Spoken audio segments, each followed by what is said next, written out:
అపోజిషన్లో ఉన్నప్పుడు కూడా గెలిచినటువంటి ప్రజాదరణ కలిగినటువంటి నాయకుడు.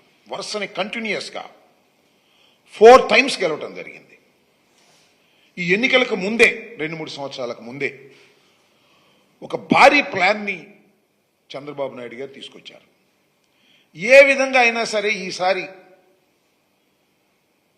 రామకృష్ణారెడ్డిని ఓడించాలి, ఎంతకైనా తెగించాలి అనేటువంటి ఉద్దేశంతో ఒక ప్లాన్ ప్రకారం అక్కడికి రావడం, అక్కడ రాజకీయాలకు దూరంగా ఉన్నటువంటి బ్రహ్మారెడ్డిని తీసుకొచ్చి అక్కడ అభ్యర్థిగా పెట్టుకుంటారు. అది వారి స్వేచ్ఛ, మేము కాదని అనను. కానీ ప్రజలు అర్థం చేసుకోవాలని మనవి చేస్తున్నా.